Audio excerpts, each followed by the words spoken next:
Bonsoir les enfants. L'histoire de ce soir s'intitule « Le Noël du petit chaperon rouge ». Cette histoire, écrite et réalisée par le monde des enfants, va bientôt débuter. Mais avant de poursuivre, je t'invite à activer ta petite cloche de notification pour ne manquer aucune de nos histoires qui sort tous les soirs. C'était une après-midi pas comme les autres. C'était la veille de Noël. Dehors, le ciel était gris comme le pelage d'une petite souris. Mais par terre, tout était blanc, brillant et magique. La neige était tombée toute la nuit et avait recouvert le village d'une énorme couette de coton.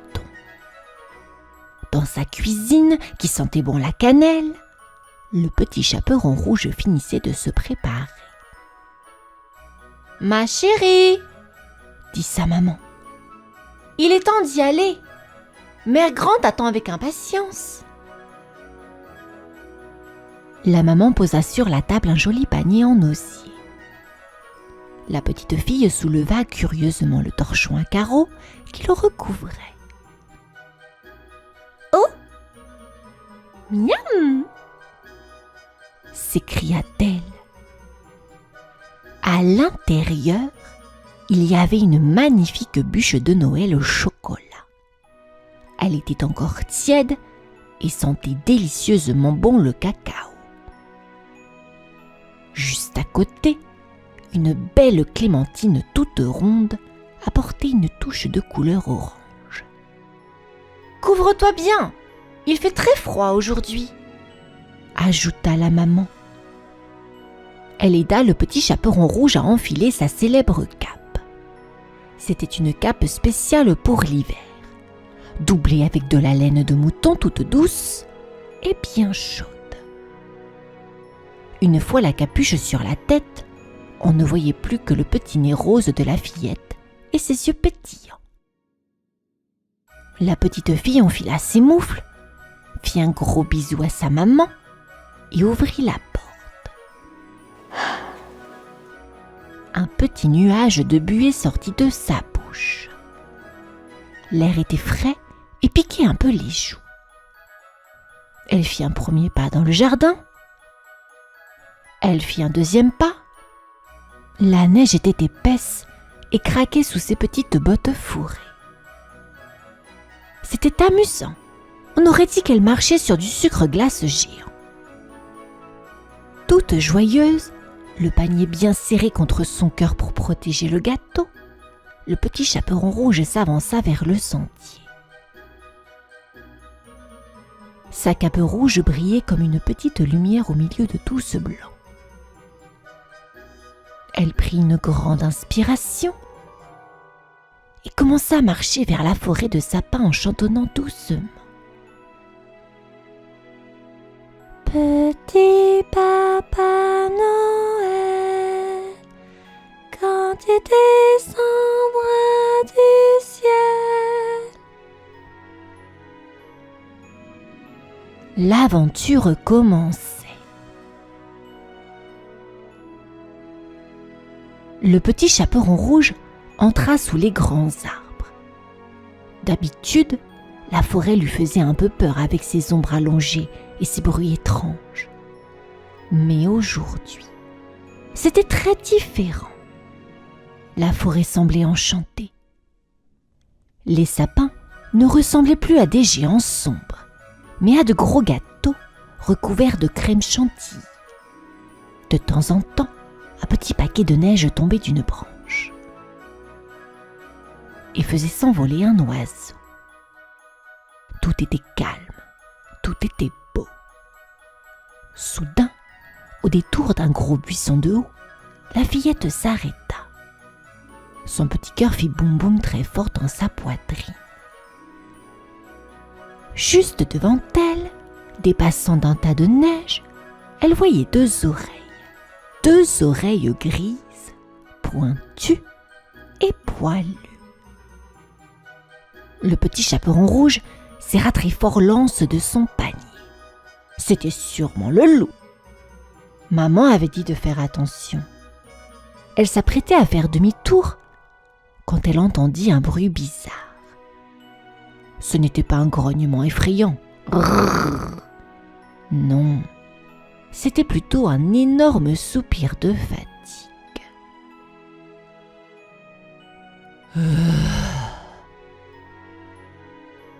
La curiosité fut plus forte que la peur. La petite fille fit 3 pas sur la pointe des pieds et écarta les branches. Ce qu'elle vit la laissa bouche bée. Le loup était bien là, mais il n'était pas caché, prêt à bondir. Il était assis sur une vieille souche d'arbre, les fesses dans la neige, les bras croisés sur son torse et le menton rentré dans sa fourrure. Il avait l'air de bouder terriblement. Il avait l'air si malheureux que le petit chaperon rouge oublia d'avoir peur. « Bonjour, monsieur le loup !» lança-t-elle d'une voix claire. Le loup sursauta. Il tourna vers elle ses grands yeux jaunes, tout tristes. « Oh, c'est toi ?» grommela-t-il. « Tu passes par là avec ta jolie cape rouge et ton panier qui sent bon ?» « Oui, je vais chez ma mère grand » répondit-elle. « Mais dis-moi, pourquoi fais-tu une tête de citrouille ? C'est bientôt Noël, tu devrais être content. » Le loup renifla bruyamment, une grosse larme de crocodile au coin de l'œil. Le loup poussa un nouveau soupir, encore plus long que le premier, qui fit trembler ses moustaches givrées. « Content ?» grommela-t-il d'une voix pâteuse. « Pourquoi serais-je content ? Noël, c'est pour les enfants sages qui ont des maisons chaudes. Moi, regarde-moi. Je n'ai pas de cheminée. Je n'ai qu'une tanière pleine de courants d'air. Comment veux-tu que le Père Noël me donne un cadeau s'il n'a pas de cheminée pour descendre ? Il passe au-dessus de la forêt avec son traîneau et zou ! Il m'oublie toujours. » Le petit chaperon rouge n'y avait jamais pensé. C'est vrai que sans cheminée, c'est compliqué pour les livraisons. Et puis, continua le loup en reniflant. Ce soir, tout le monde va manger de la dinde, des marrons et des chocolats. Moi, je suis tout seul. J'ai froid aux pattes. J'ai le bout du museau tout glacé et mon ventre fait des bruits bizarres. Parce qu'il est vide. Personne n'invite jamais le grand méchant loup. Tout le monde a peur de moi.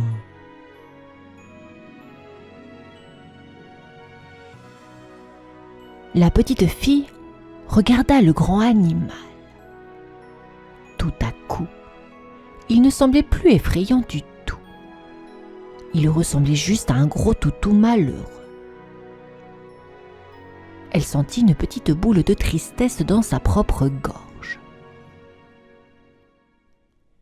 Elle aurait bien aimé lui faire un câlin pour le réchauffer. Mais bon, c'était quand même un loup avec des grandes dents. Et pour être honnête, il sentait un petit peu le chien mouillé et la vieille chaussette. Elle s'approcha doucement et dit : « Je suis désolée, monsieur le loup. Ce n'est pas juste.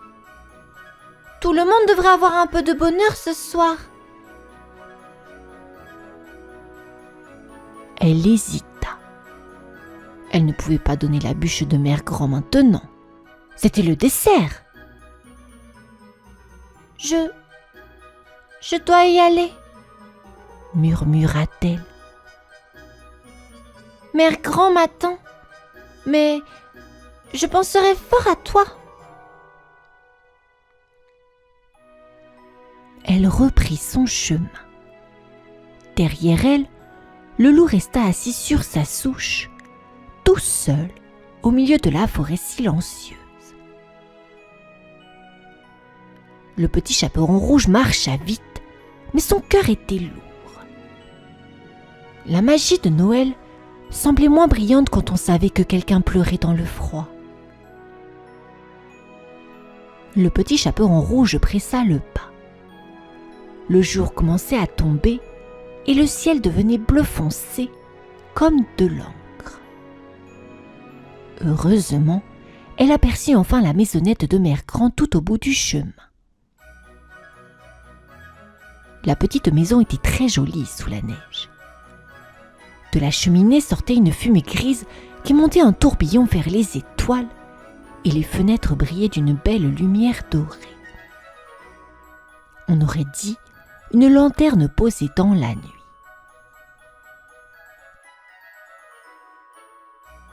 La fillette s'approcha de la porte en bois et frappa 3 coups.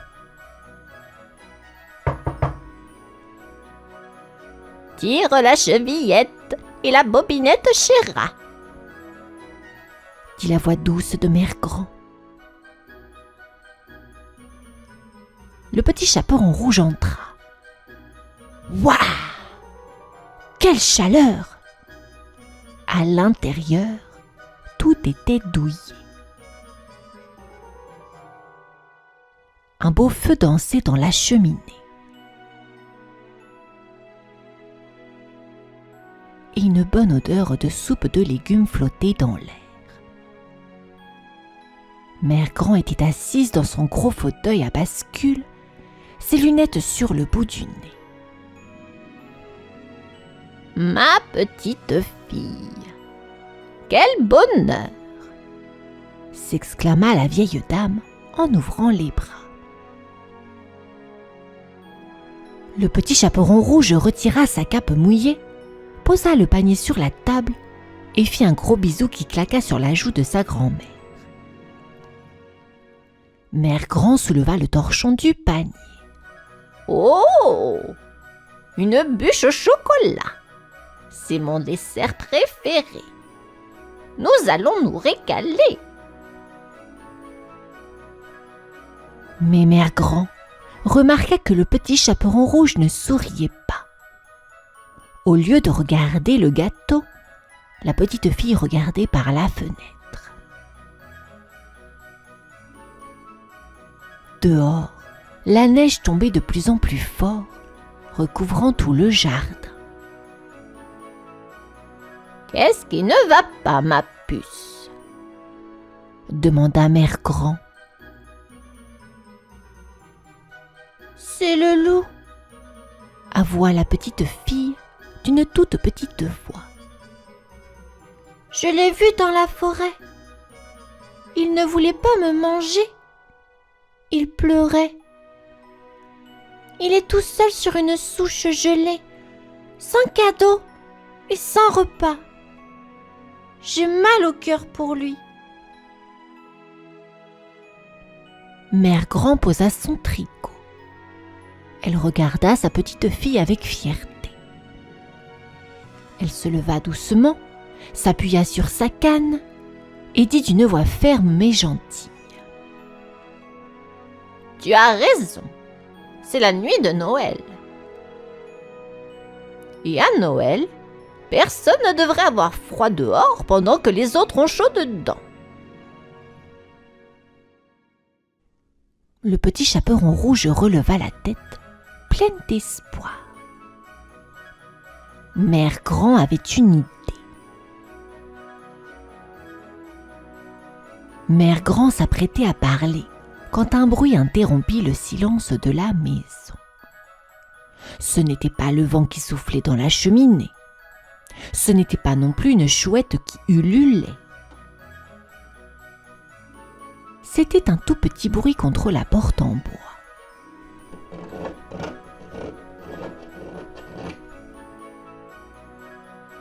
Le petit chaperon rouge regarda sa grand-mère. Mère Grand fit un clin d'œil rassurant et s'approcha de l'entrée. Elle tourna la poignée et ouvrit la porte en grand.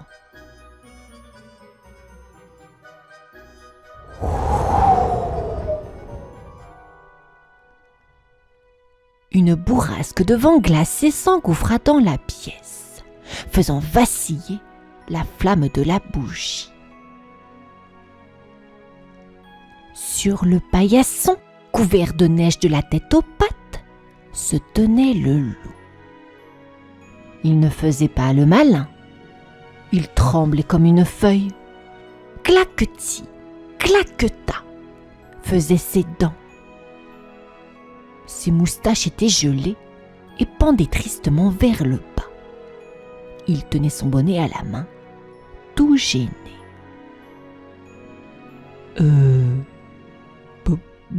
Bonsoir, Bégaya le loup d'une voix timide.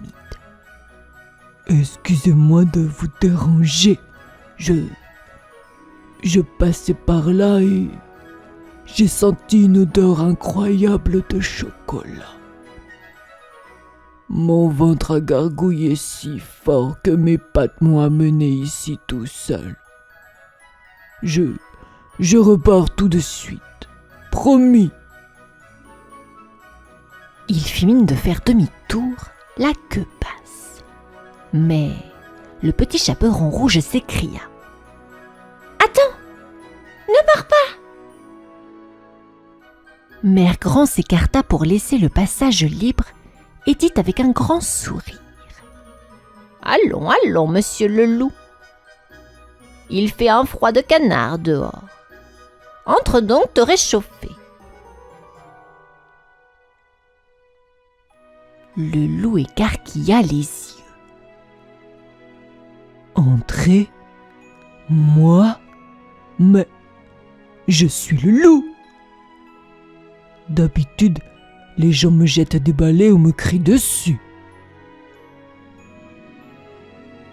Ce soir, c'est Noël, répondit Mère Grand. Et ici, on ne mange pas les invités, mais les invités mangent avec nous. Le loup n'en revenait pas. Il secoua la neige de son pelage, pouf, pouf, essuya soigneusement ses grosses pattes sur le tapis pour ne pas salir, et entra doucement dans la maison. Il essayait de se faire tout petit, rentrant ses coudes et sa queue, de peur de renverser un vase. Pour la première fois de sa vie, le grand méchant loup était invité à la fête. Le loup était assis sur une chaise solide, heureusement, car il était lourd. Devant lui, une grosse part de bûche au chocolat fondait doucement dans son assiette. Il n'avait jamais mangé quelque chose d'aussi bon. Il mangeait avec grand appétit. Miam, miam, miam. Il s'en léchait les babines et s'en mit même un peu sur le bout du nez, ce qui fit beaucoup rire le petit chaperon rouge. « Tu as une moustache de chocolat, monsieur loup ?» gloussa-t-elle en lui tendant une serviette. Quand le repas fut terminé, le loup poussa un soupir. Mais cette fois, c'était un soupir de bonheur. Son ventre était plein et ses pattes étaient enfin réchauffées. « Merci, dit-il poliment. C'était délicieux. Je vais retourner dans ma tanière maintenant. » Attends une minute, dit Mère Grand. Elle fouilla dans son panier à tricot posé près du feu. Elle en sortit quelque chose de très long, de très doux et de très rouge. « C'est pour toi, dit-elle. Le loup n'en croyait pas ses yeux. C'était une écharpe, une magnifique écharpe en laine rouge, tricotée avec amour. Mère Grand s'approcha et l'enroula autour du cou du loup. Elle fit 1, 2, 3 tours. « Comme ça, tu n'auras plus jamais froid aux oreilles ni à la gorge, » expliqua-t-elle. Le loup caressa la laine douce. Une petite larme brilla dans son œil jaune, mais c'était une larme de joie. Personne ne lui avait jamais offert de cadeau. Il se redressa, l'air fier avec sa belle écharpe rouge qui lui allait à merveille. « Merci, » souffla-t-il. « Je vous fais une promesse. À partir de ce soir, je ne ferai plus peur à personne. Je serai le gardien de la forêt. Je protégerai le petit chaperon rouge quand elle viendra te voir. » Dehors, la neige avait cessé de tomber et les étoiles brillaient plus fort dans le ciel. À l'intérieur, le loup, Mère Grand et la petite fille restèrent encore un peu au coin du feu. Ce soir-là, le petit chaperon rouge comprit que le plus beau cadeau de Noël, ce n'était pas les jouets, mais c'était se faire un nouvel ami.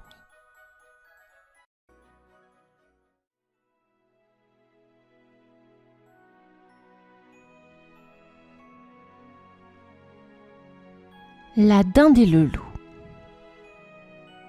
Dans la clairière ensoleillée, là où poussent les baies les plus sucrées, Didi la dinde et ses amis s'amusaient comme tous les jours. Elles picoraient des graines, batifolaient dans les feuilles mortes qui crissaient sous leurs pattes et chantaient leurs petites chansons. Côte, côte, côte, codé, quelle belle journée! Didi, avec son joli collier de plumes bruns et dorées, était la plus curieuse et la plus maligne du groupe. Elle adorait inventer de nouveaux jeux. Soudain, un bruit bizarre fit taire leur chant. Une grosse branche avait cassé tout près. Toutes les têtes des dindes se tournèrent d'un coup. Les plumes de Didi se hérissèrent. Un silence inquiétant régnait dans la forêt. Et puis, un grognement profond. Un grrrr qui venait de derrière le grand chêne fit trembler le sol. De l'ombre des arbres, un long museau gris apparut, puis 2 yeux jaunes, brillants comme des lucioles, qui les fixaient sans cligner. Enfin, tout le corps sortit. C'était un loup. Il était grand, très grand, avec un pelage épais, mais un air un peu maigre. Ses grandes dents pointues semblaient toutes prêtes à mordre. Le loup s'approcha lentement, un peu courbé. Les dindes, paralysées par la peur, se serrèrent les unes contre les autres en tremblant. On entendait le ventre du loup qui faisait un bruit de tempête. Il se lécha les babines avec une longue langue rose.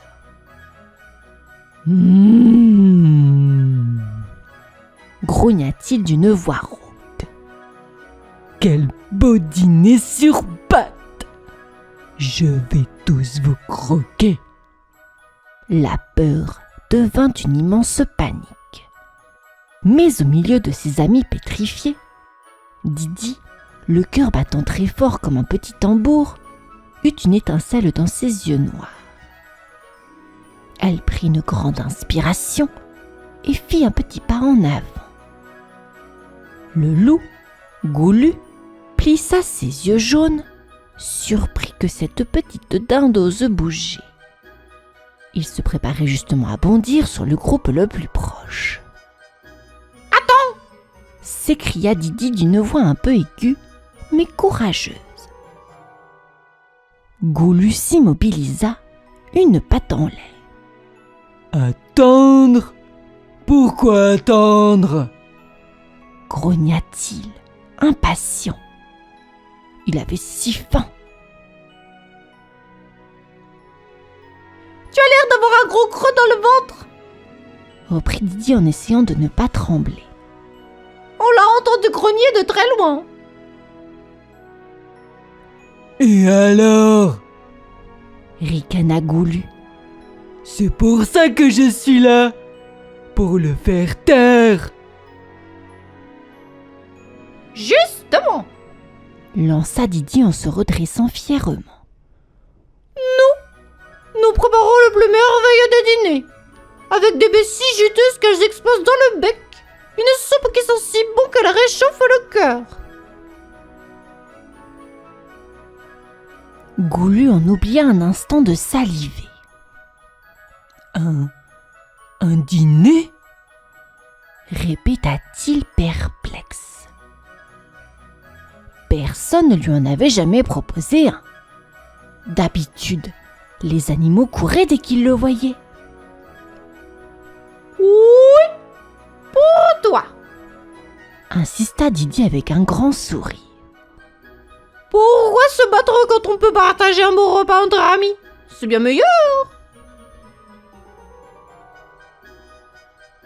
« Entre amis ?» se murmura Goulu à lui-même. Ce mot était étrange. Son ventre, lui, trouvait l'idée de ce festin bien alléchante. Il était si fatigué de courir après son repas. « D'accord !» grommela-t-il finalement en s'asseyant lourdement sur le sol. « Mais que ce soit vite fait. Et si c'est un piège ?» Promis, ce n'est pas un piège. C'est une surprise, l'assura Didi. Et tandis qu'elle se retournait pour chuchoter des instructions à ses amis, Goulu les regarda, un peu confus. Était-elle très courageuse ou simplement très bête ? Il se gratta l'oreille, se demandant ce qu'il venait de se passer. Sur un signe de tête de Didi, la panique se transforma en une agitation joyeuse. Les dindes, rassurées par le plan de leur ami, se mirent au travail comme une seule équipe. Coucou, va chercher les baies les plus rouges et les plus sucrées du rosier, appela Didi. Lily, les graines dorées qui brillent au soleil, s'il te plaît. En un instant, la clairière se transforma en une véritable cuisine en plein air. Goulu, lui, était assis un peu à l'écart, les pattes croisées maladroitement. Il observait ce balai de plumes avec un mélange de curiosité et d'impatience. Son ventre émit un long sonore. « Oh, ça sent déjà bon, hein ?» lui lança Didi avec un clin d'œil. Elle, pendant ce temps, était affairée autour d'une grande marmite en terre qu'elle utilisait les jours de fête. Elle y versa de l'eau fraîche de la rivière, puis jeta des racines croquantes et des herbes aromatiques. Un nuage de vapeur parfumée commença à s'en échapper. Coco revint, son bec rempli de baies écarlates qu'elle déposa délicatement dans une grande feuille. Lily apporta un tas de graines qu'elle fit scintiller comme un trésor. 2 autres dindes rapportèrent des champignons dodus et des pousses tendres. Goulu renifla l'air à plusieurs reprises. L'odeur de la soupe qui mijotait était si réconfortante, si appétissante, que ses pensées de croquer qui que ce soit commencèrent à s'estomper, remplacées par une immense curiosité gourmande. Il regarda Didi remuer la marmite avec une branche. « Tu veux goûter ?» lui proposa-t-elle en lui tendant une petite cuillère en écorce remplie de bouillon. Le loup se pencha, hésitant et sirota. Ses yeux s'écarquillèrent. C'était délicieux. Son ventre gargouilla de plus belle. Mais cette fois, c'était une gargouille d'impatience joyeuse. Pour la première fois, il attendait un repas avec plaisir et non en chassant. La grande lune ronde s'était levée, éclairant la clairière d'une douce lumière argentée.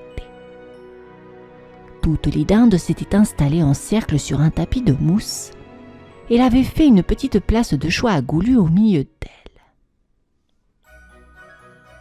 Le festin était servi. Les baies luisaient comme de petits bijoux, les graines brillaient et la grande marmite de soupe fumait délicatement. « Servez-vous » lança joyeusement Didi. Sans se faire prier, Goulu plongea son museau directement dans la marmite.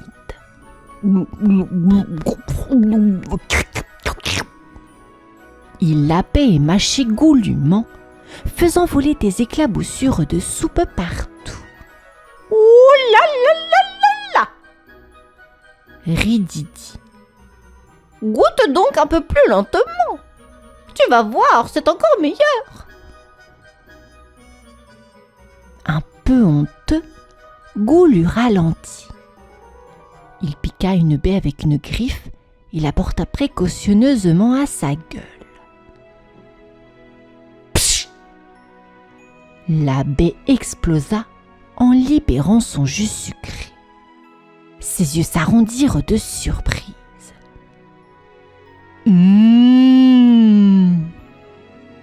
Fit-il étonné. Il essaya ensuite une pincée de graines qui croustillèrent agréablement sous sa dent. Il prit le temps de savourer chaque saveur.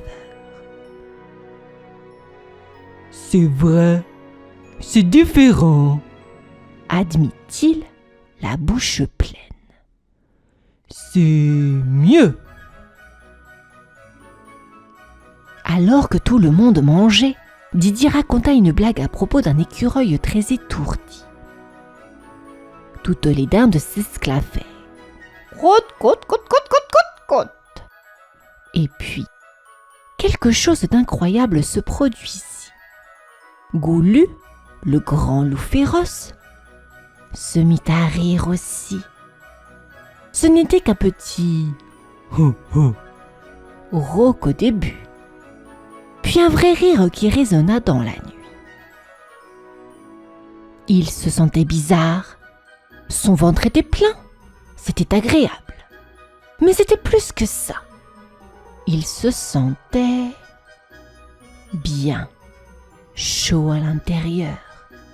Écoutez, pour la première fois, il ne mangeait pas seul dans son coin. Il partageait. Le festin touchait à sa fin. Goulu regarda les assiettes de feuilles vides, puis son propre ventre bien rond. Il poussa un énorme soupir. Non pas de faim, mais de contentement. « Ah, c'était délicieux !» dit-il, et cette fois, sa voix était douce. Le dernier morceau de baie était avalé. La dernière goutte de soupe était bue. La nuit était maintenant douce et silencieuse, sauf pour le chant des criquets. Goulu, le ventre si rond qu'il luisait sous la lune, poussa un grognement satisfait et se leva lentement sur ses pattes. Oups! Un énorme euro lui échappa, qu'il essaya de cacher derrière sa patte. Un petit « Oh !» de surprise parcourut le cercle des dindes. Puis, voyant la mine embarrassée du loup, des gloussements fusèrent qui se transformèrent en un grand éclat de rire général. Goulu, après une seconde d'hésitation, se mit à rire aussi, un peu de honte. Mais alors que les rires s'apaisaient, une inquiétude revint dans le cœur des dindes. Le dîner était fini. Et maintenant, le grand loup allait-il se souvenir qu'il était un grand loup ? Elles se serrèrent les unes contre les autres, leurs petits yeux fixés sur Goulu, attendant son prochain mouvement. Goulu s'étira, faisant craquer doucement son dos. Il regarda son ventre plein, puis son cœur, puis le groupe de dindes amicales et nerveuses. Une expression étrange, douce et pensive, traversa son regard jaune. Il se tourna vers Didi. « C'est drôle, » dit-il d'une voix basse et un peu hésitante. « Mon ventre est plein, archi plein même. Mais ce n'est pas ça, la sensation la plus forte. » Il posa une grande patte grise sur sa large poitrine. « C'est ici que c'est le plus rempli. Là-dedans, c'est chaud et léger à la fois. C'est quoi ce truc ?» Didi s'avança, un doux sourire aux lèvres. « Je crois, » dit-elle doucement, « que ça s'appelle de l'amitié.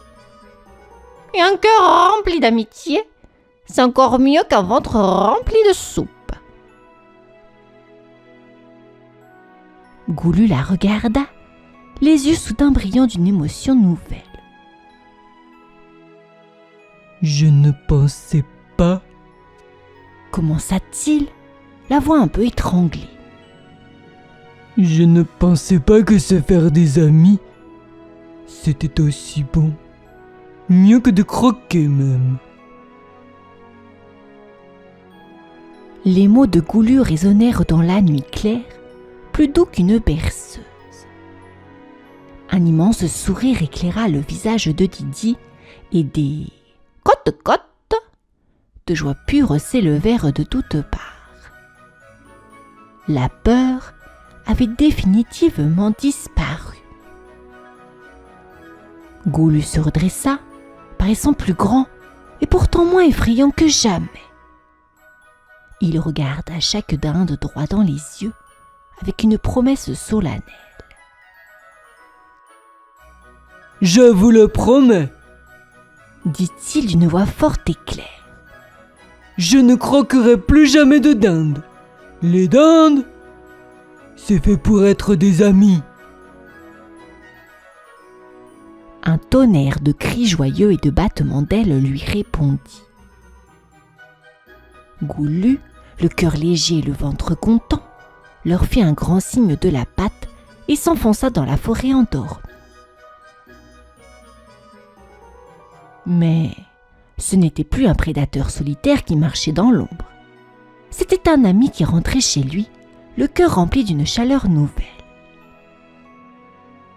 Le lendemain matin, alors que le soleil inondait la clairière, une grande ombre familière se profila entre les arbres. Les dindes, intriguées, levèrent la tête. C'était Goulu. Mais au lieu de grognements, il leur apportait un cadeau.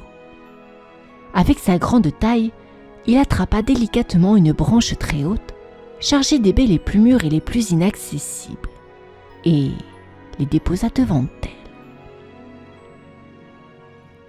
« C'est pour vous remercier, » dit-il simplement. Et depuis ce jour, dans la clairière, on put souvent voir un très grand loup gris et des petites dindes rigoler et partager leur repas. Parfois, Goulu les aidait à atteindre les fruits les plus hauts, ou leur racontait les secrets de la forêt qu'ils parcouraient.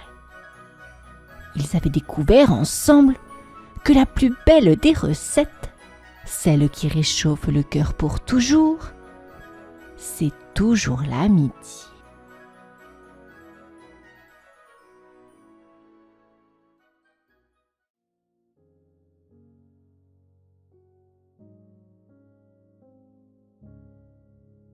La Reine des Neiges sauve Noël. C'était le matin du 24 décembre au magnifique royaume d'Arendelle. Dehors, l'air était piquant et froid, mais le soleil faisait briller la neige comme des milliers de petits diamants éparpillés sur le sol. Le château bourdonnait d'activité. Des odeurs délicieuses de chocolat chaud et de biscuits à la cannelle s'échappaient des fenêtres des cuisines pour venir chatouiller le nez des passants. Dans la grande cour du château, Christophe était très occupé. C'était une journée importante, la grande tournée de Noël. Il frottait le bois du traîneau pour qu'il soit bien brillant et vérifiait une dernière fois son chargement. Des couvertures douillettes ? C'est bon, disait-il en cochant sa liste. Des carottes croquantes pour la route ? C'est bon. Les cadeaux pour les enfants du village ? Tout est prêt. Christophe se tourna vers son meilleur ami, Sven le renne, avec un grand sourire. « Allez mon grand, c'est l'heure de l'attelage. On a du travail. » D'habitude, à cet instant précis, Sven se mettait à sauter partout de joie. D'habitude, Sven secouait la tête dans tous les sens et faisait, avec son beau collier de grelots en argent. C'était le signal du départ que tout le monde adorait. Mais aujourd'hui, rien, pas un bruit, juste le silence de la neige qui tombe. Christophe fronça les sourcils. Sven gardait la tête basse, le museau planté dans la poudreuse. Il avait l'air tout triste, les oreilles tombantes comme des feuilles fanées. « Bah alors, Sven, qu'est-ce qui t'arrive ? Tu es malade ? » demanda Christophe inquiet. Le renne souffla un gros nuage de vapeur par les naseaux et se laissa tomber lourdement sur ses fesses. Il refusa d'avancer d'1 millimètre. C'est alors que Christophe remarqua un détail terrible. Le cou de Sven était tout nu. La lanière de cuir rouge n'était plus là. « Oh non !» murmura Christophe. « Tes grelots portent bonheur. Tu les as perdus ?» Sven fit un petit bruit de pleurs.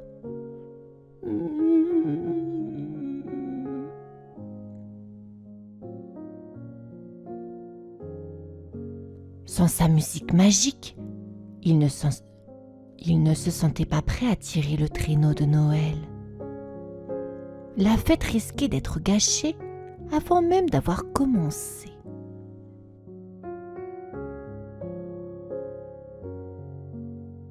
Les immenses portes en bois du château s'ouvrirent lentement. Anna et Elsa apparurent sur le perron, les bras chargés de paquets emballés dans du papier rouge et or. Anna portait sa cape de voyage magenta bien chaude et Elsa, sa longue robe bleue qui scintillait doucement comme si elle était tissée de glace. Elle descendait les marches en riant, prête à chanter des chansons de Noël.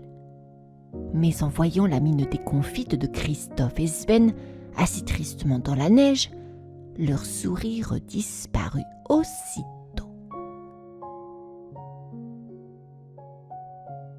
« Mais enfin !» demanda Anna en posant ses paquets. « Pourquoi n'êtes-vous pas déjà partis ? Les enfants du village attendent. » Christophe soupira et montra le cou tout nu du renne. « On a un gros problème. Les grelots ont disparu. Et sans sa musique préférée, Monsieur Sven a décidé de faire la grève du traîneau. » Elsa s'approcha doucement du renne. Elle posa sa main fraîche et rassurante sur son museau. « Oh, pauvre Sven, » dit-elle doucement. « Ne t'inquiète pas, ce n'est pas grave. Nous sommes une famille, et une famille s'entraide toujours, surtout à Noël. » Elle se redressa, le regard brillant et déterminé. « Nous allons retrouver ces grelots. Anna, Christophe, préparez-vous à partir en expédition. » Soudain, un cri joyeux retentit depuis le haut des escaliers. « Wahoo! Attention! Bulletin approche! » C'était Olaf. Le petit bonhomme de neige dévala les marches du château sur le ventre, glissant à toute vitesse comme une luge incontrôlable. Il percuta un tas de neige et atterrit pile au pied d'Elsa, mais avec la tête à l'envers. « J'ai entendu qu'on cherchait quelque chose !» s'écria Olaf, ses petits pieds battant l'air. « Je suis un super détective, vous savez.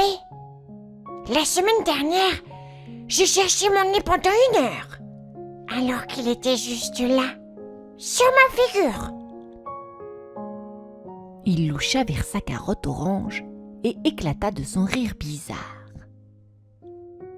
Même Sven, pourtant très triste, laissa échapper un petit reniflement amusé. Avec Olaf, impossible de rester morose. « Regardez là-bas !» dit soudain Christophe en pointant le sol du doigt. Dans la neige fraîche, on voyait des empreintes. Ce n'étaient pas des traces de bottes, ni des traces de patins à glace. C'étaient des traces de sabots qui s'éloignaient du château et partaient tout droit vers les grands arbres sombres. « Oh, la forêt !» s'écria Anna. « C'est là qu'il est allé se promener ce matin !» Elsa fit un signe de tête royale. « En route, les amis. L'opération Grelot de Noël commence maintenant. » La petite troupe quitta le chemin principal pour s'engouffrer sous les branches des grands sapins.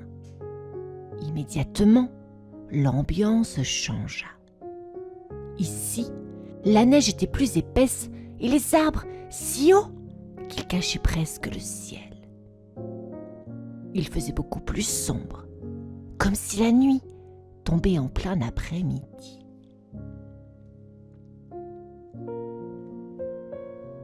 Anna frissonna et resserra sa cape autour de ses épaules. « On n'y voit pas grand-chose ici !» chuchota-t-elle. « Attention à ne pas vous cogner dans un tronc !»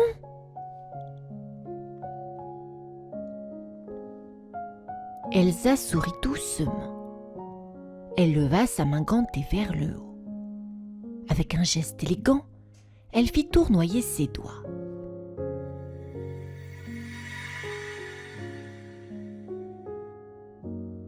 Une petite pluie d'étincelles de glace jaillit de sa paume. Les étincelles ne tombèrent pas au sol. Elles restèrent suspendues dans l'air, flottant comme des centaines de petites lucioles bleues. Waouh! S'exclama Olaf, les yeux écarquillés. C'est encore plus joli que les guirlandes du salon. Grâce à la lumière magique d'Elsa, la forêt devint magnifique. Les ombres dansaient sur la neige. « Écoutez !» dit soudain Christophe en s'arrêtant net. Tout le monde se figea. « J'ai entendu un bruit. Est-ce que c'était un grelot ?» Ils tendirent l'oreille.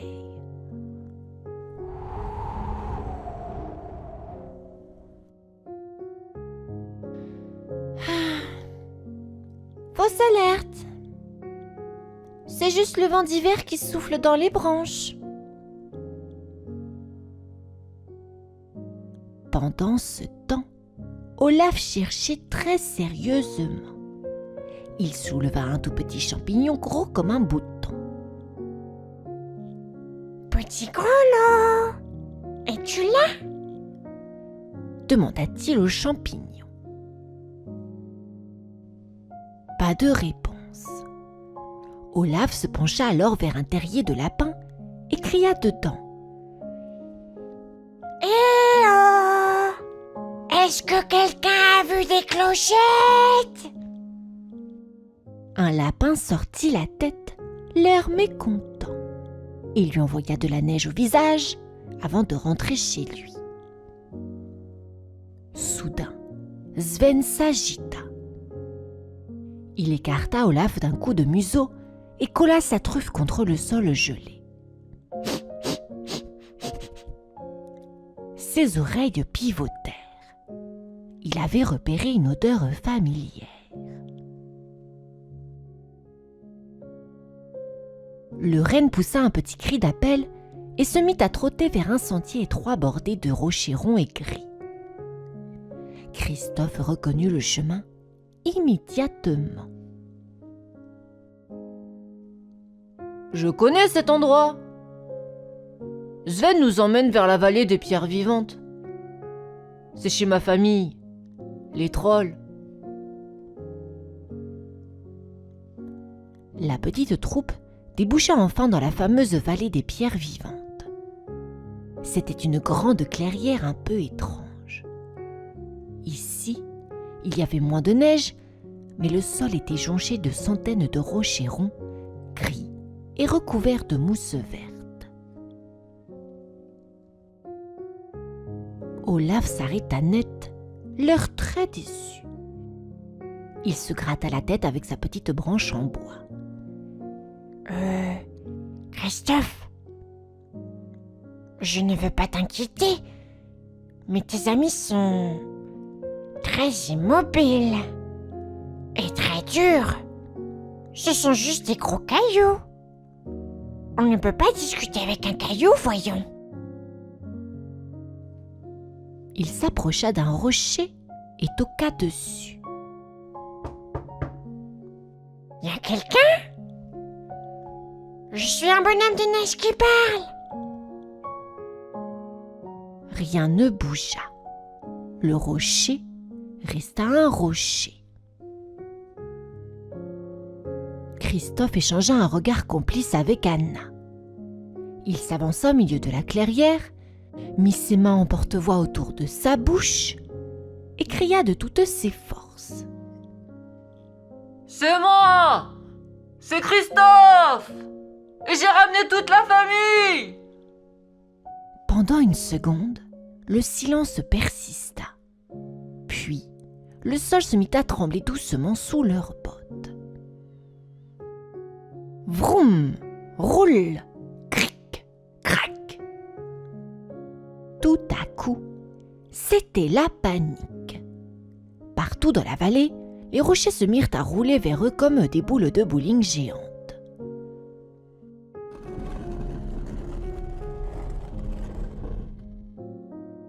Attention! Cria Anna en reculant d'un pas. Mais les rochers s'arrêtèrent net à leurs pieds. En un clin d'œil, ils se déplièrent. Des bras, des jambes, des grandes oreilles et des gros nez ronds apparurent. Les pierres s'étaient transformées en trolls. Christophe, mon garçon! S'écria Bulda, une trolle très joyeuse, en lui sautant au cou pour lui faire un câlin qui craque un peu les os. La vallée sombre s'illumina soudain, car les cristaux magiques que les trolls portaient en collier se mirent à briller de mille couleurs. Jaune, vert, rose. C'était magnifique. La foule des trolls s'écarta alors, respectueusement, pour laisser passer le plus vieux et le plus sage d'entre eux, Grand Papy. Il s'avança lentement, s'appuya sur son bâton, et ses yeux bienveillants se posèrent tout de suite sur Sven. Elsa s'inclina poliment devant le vieux sage. « Grand Papy, nous avons besoin de ton aide. Sven a perdu son collier de Noël dans la forêt. Sans sa musique, il est trop triste pour tirer le traîneau. » Grand Papy hocha lentement la tête. Il sourit, ce qui fit bouger la mousse verte qui poussait sur ses joues. « La magie de Noël n'est jamais vraiment perdue, » dit-il d'une voix grave et rassurante. « Elle change juste parfois de main ou de patte. Regardez là-bas, derrière le gros sapin argenté. » Tout le monde se tourna vers l'endroit indiqué. Au début, on ne voyait rien. Puis, une petite tête de pierre apparut, suivie d'une autre. C'étaient 3 bébés trolls. Ils étaient tout petits, ronds, comme des galets de rivière, avec des grands yeux brillants. Ils étaient assis en cercle et jouaient à se lancer quelque chose. À chaque lancer, un bruit magnifique résonnait. Les 3 bébés trolls riaient aux éclats en tapant dans leurs mains de pierre. Oh! S'écria Olaf en mettant ses mains sur ses joues. Regardez! Je joue à la balle avec le collier de Sven. Les petits n'avaient pas volé le collier. Ils l'avaient simplement trouvé par terre dans la forêt et pensaient que c'était un jouet merveilleux tombé du ciel pour eux. Sven s'avança doucement. Il n'était pas fâché du tout. Il s'approcha des bébés qui se figèrent en voyant ce grand museau poilu arriver devant eux. Sven renifla le plus petit des trolls, qui tenait le collier serré contre lui. Le renne ouvrit sa grande bouche et... il donna un énorme coup de langue baveux sur la joue du bébé troll.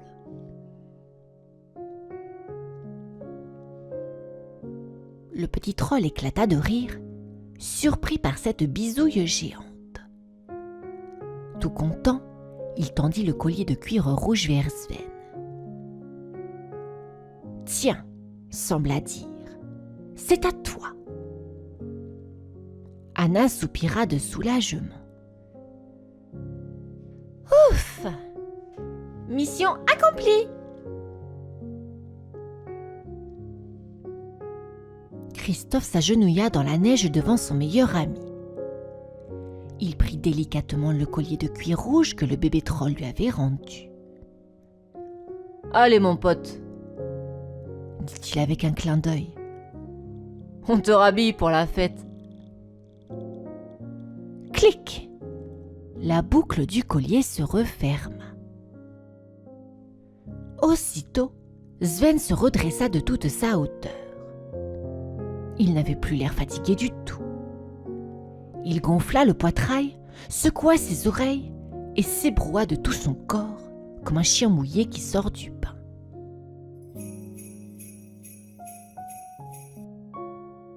Le son clair et joyeux des grelots résonnait dans toute la vallée. C'était une musique magique qui donnait envie de danser. Les trolls se mirent à applaudir en faisant rouler leurs petits cailloux. Merci les amis! Cria Olaf en envoyant des bisous de neige au bébé troll. Avant de partir, Elsa voulut leur offrir un cadeau. Elle leva les bras vers le ciel étoilé. Une douce brise tourbillonna et une neige pailletée, qui ne fond jamais, commença à tomber doucement sur la vallée. Les trolls poussèrent des « Oh !» et des « Ah !» d'admiration. C'était leur propre décoration de Noël. « En voiture tout le monde ! La nuit avance !» commanda Christophe en sautant sur le siège du conducteur.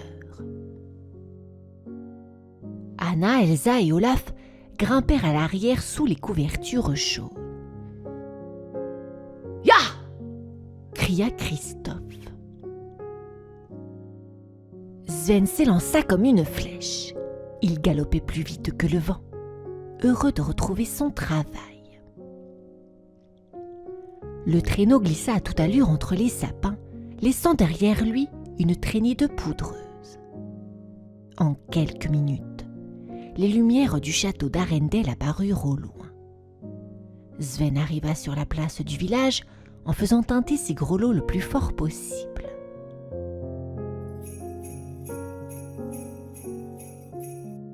En entendant ce bruit familier, les fenêtres des maisons s'ouvrirent une à une. Les enfants du village souriaient. Le traîneau était là. Sven fit un dernier petit saut de joie. Grâce à ses amis et au petit troll, la mélodie de Noël était revenue à Arendelle.